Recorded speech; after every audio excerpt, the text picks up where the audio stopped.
Hi, and welcome to Chapter 2 of my solo game Dev Experiment. Another 2 weeks have passed, and here's all I got done. Last time, I ended with a basic player controller and a small desert scene. Looks nice, but not much of a game, as there's nothing to do, so let's change that. The goal for this chapter was to add some basic shooting mechanics and something to shoot at. So in the end, I wanted to have 3 working weapons. A single-shot pistol, a machine gun type weapon, and something like a rocket or grenade launcher for some AoE damage. With my almost non-existing coding skills, I knew there was no way around some AI help. So after giving ChatGPT some basic info, it was time to start implementing some guns. Apparently, there's 3 main ways to do that, so let's try all 3 of them, starting with a HitScan Weapon. Copy, paste, literally worked perfect the first time. Only thing that I had to do was to create a particle system. Unity then told me that I'm using a legacy input system and should really consider implementing the new version. So I did exactly that, but well, that's what you get for trying yourself. Luckily, the fix was simple. I just forgot to turn shooting off again. This one was easy. On to the next method. Physics projectiles. First attempt, almost. Got it to work after some fiddling around. However, that's how far you get with having no clue what your code is doing. But there's still YouTube, and some awesome tutorials by CodeMonkey. So I followed along to have at least a somewhat solid foundation for the gun mechanics. And half an hour later, that's the working projectile gun. And because the tutorial continued with some animations, so did I. Getting an idle gun animation from Mixamo was easy. Plugging it into the animator equally so. Getting the desired result, not so much. In the tutorial, this is a matter of 5 minutes. I, however, spent about 3 hours debugging whatever this is. I even tried other animations, like this pistol squad, but somehow they all imported crooked. I clicked around in a lot of windows I had never seen before, like this armature or this animation keyframe thing. At the end, I just uploaded the whole player model to Mixamo and downloaded the animations again, this time with skin. That was frustrating, but hey, it does work now. Before diving deeper, I needed something to shoot at. So here's your classic capsule enemy working just as intended. Oh, forgot the rigid body. There you go. To indicate damage, here's a quick color change whenever it gets hit by something.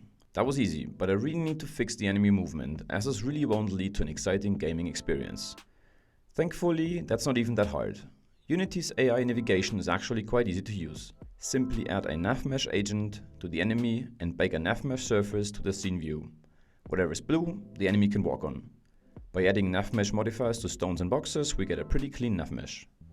Now the enemy is at least a little less dumb and can even walk upstairs in slopes.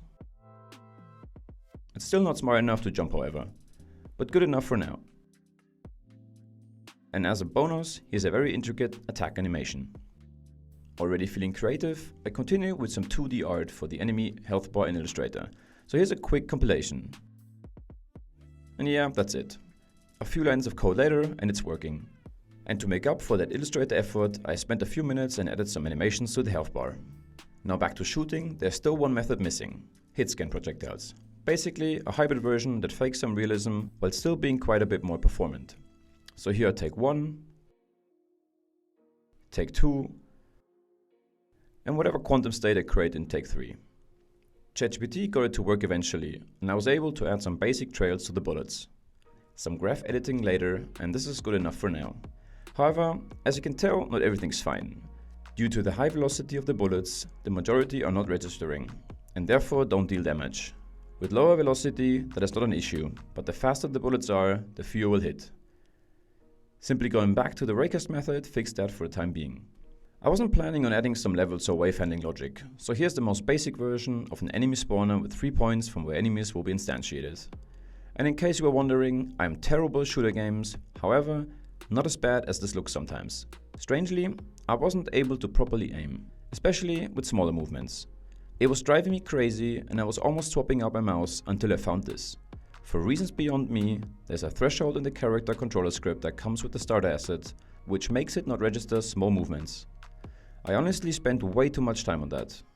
I guess that's what you get for using someone else's code.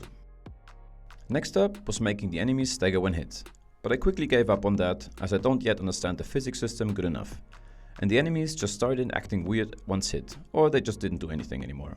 I had more pressing things to fix anyways, like this particle hit effect. It just didn't instantiate where it should, mostly a few meters before the actual target. Simply updating the position of the bullet once it registered a hit did however fix that instantly. With most things working, it was time to add some damage indicators. It took me a while to spawn those numbers at the right place and facing the camera.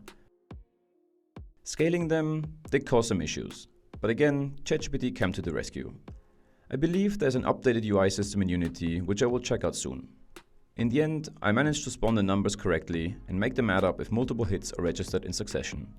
I even played around with some animations. Not sure what I prefer though.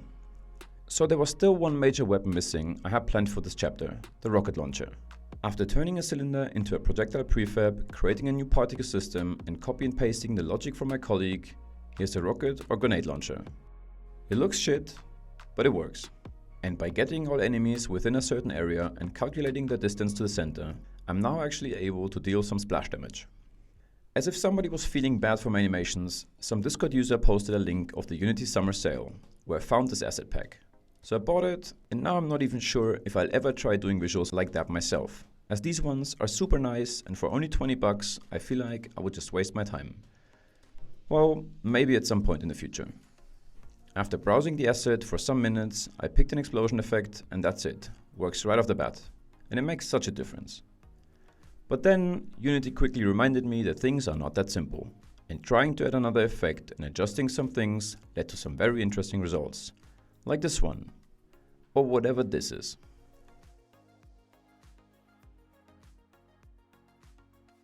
At some point, I got annoyed that I had no indication as to what weapon I'm currently holding. So I added some temporary UI to do exactly that. That helped a lot, especially in full screen. There was still one major issue with the grenades, which I already had with the physics bullets earlier. Only a handful of the projectiles actually exploded when hitting the ground. Most just went through unnoticed. For projectiles with lower speed there is a simple solution however, and that's just setting the collision detection to continuous dynamic. With everything working, I had some time left to tweak the visuals a bit more, starting with some actually good looking projectiles. Now that looks actually pretty good. And yeah, applying some sort of explosion force to the enemies still didn't really work. Apparently physics and the AI navigation just don't play along very well. The second problem was that my projectiles only explode when hitting environment stuff, not when hitting enemies. To fix the nav mesh issue, I set iskinematic to false on all enemies that were hit, and that fixed the problem for now. Fixing the second issue, however, was a different thing, as it took me way too long and resulted in some very interesting bugs, some of which I probably wouldn't even be able to implement if I tried. Looks like something I could really use in the future. This one, not so much. It turns out you can actually render a debug line for the raycast, which helped a lot with debugging. Still, some stuff really didn't go as planned, but yeah. The problem was the raycast being performed in the wrong direction, pointing backwards. After negating the vector, it worked. Not without clipping through the way too thin terrain collider though. Once I exchanged the raycast logic with the sphere cast, now things are actually working as they should. Here are all three weapons with hit effects, projectile trails and muzzle effects. I would still need to polish a bit, but these weapons probably won't stay in the game for long, so there's really no point. This was just to get a grasp of how all of this works. The last thing I wanted to fix was the damage numbers, as they're rendered in word position, which means they will disappear behind other enemies or environment assets like rocks. In order to be always visible, I added a second camera, parented it to the main one, adjusting the culling masks and added it as an overlay. Now the numbers are always visible. And because I had a few hours left on Friday, I added some chaos to the scene by making enemies fly through the air when getting hit by a grenade. And that's about all I did in the first 2 weeks of actually coding in Unity. Thanks for watching, cheers!